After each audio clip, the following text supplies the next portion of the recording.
வணக்கம். திசாபுத்தி விவரங்கள் என்ற அடிப்படையில் தொடர்ந்து 4வது கிரகமாகிய ராகு பகவானுடைய திசா வருடங்களை இப்பொழுது நாம் தொடர்ந்து தெரிந்து கொள்ளப் போகிறோம். ராகு திசை 18 வருடங்கள். ராகு திசையில் ராகு புத்தி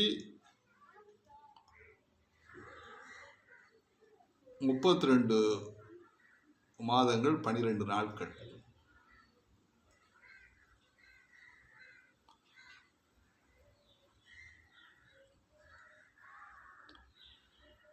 ராகு திசையில் குரு புத்தி 28 மாதங்கள் 24 நாட்கள்.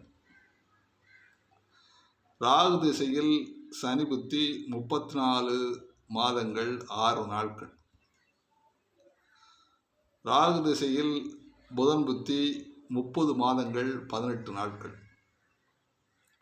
ராகு திசையில் கேது புத்தி 12 மாதங்கள் 18 நாட்கள். ராகு திசையில் சுக்கிர புத்தி 36 மாதங்கள். கிட்டத்தட்ட 3 வருடங்களை இந்த ராகு திசையிலே சுக்கிர பகவான் எடுத்துக்கொள்கிறார் புத்தியாக. ராகு திசையில் சூரிய புத்தி 10 மாதம் 24 நாட்கள்.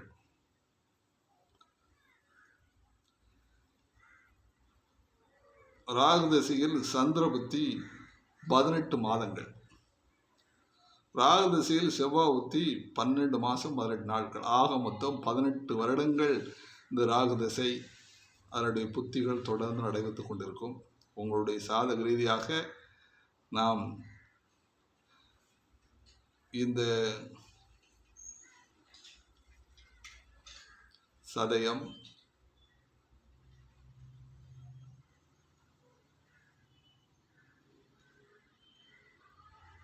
திருவாதிரை, சுவாதி இந்த 3 நட்சத்திரங்களும் ராகுனுடைய நட்சத்திரங்களாக வரும். இந்த நட்சத்திரங்கள் பிறந்தவர்கள் ராகு திசையில் பிறப்பார்கள். வாழ்த்துக்கள். வாழ்க வளமுடன்.